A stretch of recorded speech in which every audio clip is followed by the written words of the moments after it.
Welcome to our channel. Today we how to find lost iPhone instant fix step by step clearly.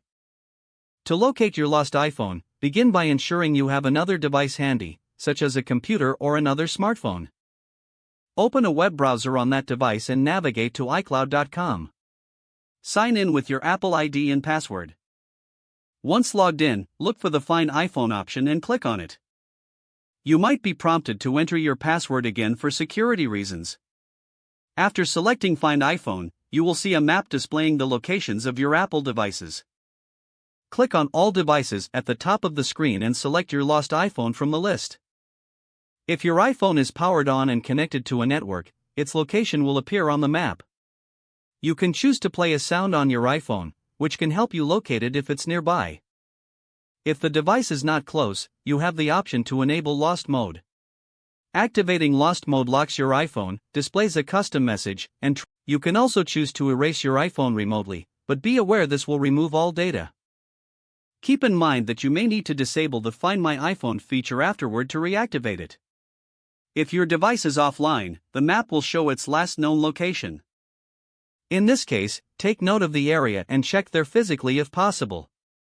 If you still can't find your iPhone, consider contacting local authorities or your carrier for additional assistance.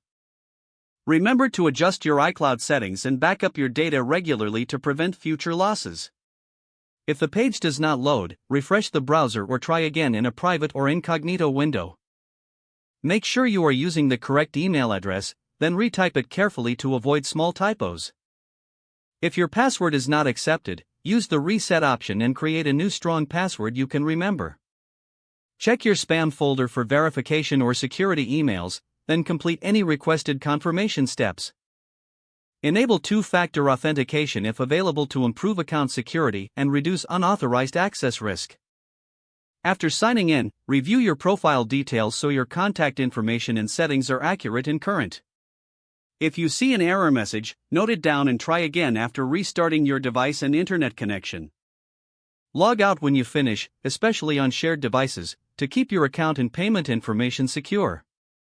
If the page does not load, refresh the browser or try again in a private or incognito window. Make sure you are using the correct email address, then retype it carefully to avoid small typos. If your password is not accepted, use the reset option and create a new strong password you can remember. Check your spam folder for verification or security emails, then complete any requested confirmation steps. Don't forget to like this video and subscribe to our channel for more step-by-step tech guides.